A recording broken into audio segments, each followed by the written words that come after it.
Hey, welcome back and happy St. Paddy's Day. Today I wanted to show you how to make a traditional Irish stew. It's Stobhach Gaelach, which means Irish stew in Irish. So to get started, let's get 30 grams of butter melting in a Dutch oven over medium-high heat.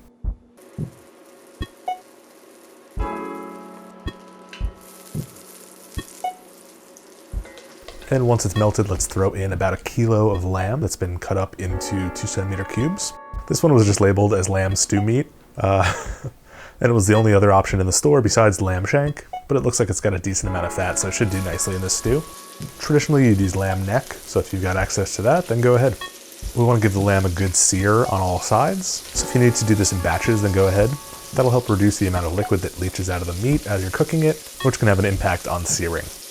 And this isn't the traditional method by any means. Normally you just dump all the ingredients into one pot and let them cook, but this will really reinforce the meaty flavor of the lamb, so I definitely recommend it. Once the meat is brown on all sides, let's remove that off to a bowl. Then we can go in with some aromatics. I'm throwing in a couple sliced leeks. This is definitely not traditional. Normally you'd use an onion here, but I like the deeper flavor that you get from a leek.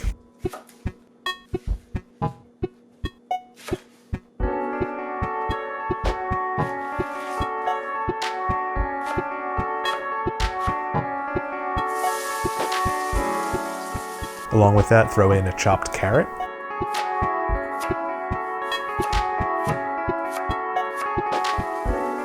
And stir those guys and saute them a little bit and let them get some color. Once the leeks are softened and browned a little bit, let's throw back in the meat, as well as an optional couple sprigs of thyme. This is debatably traditional. Some recipes have it, some recipes don't, so feel free to omit this if you don't want that flavor in your stew. Now I'll throw in about a kilo of red potatoes. I've cut mine in quarters so that they're bite size, but feel free to treat these however you want. They're not starchy potatoes, so they're not really going to lend too much thickness to our stew. And really it's going to end up being the consistency of a soup more than a stew, so bear that in mind. Let's season that with a few good pinches of salt. Now we're going to go in with 1.5 liters of lamb stock. If you don't have lamb stock on hand, feel free to use some beef stock or chicken stock or vegetable stock, really any kind of stock that you want.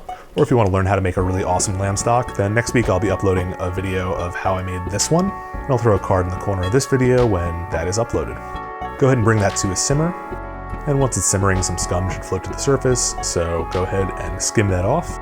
These are really just some proteins that come off the meat. They won't really affect the flavor too much, but if you skim them off, you'll end up with a clearer broth. So it's really up to you whether you want to do this or not. Either way, once you're done, go ahead and cover that up and let it cook for about 2 hours to really develop those flavors.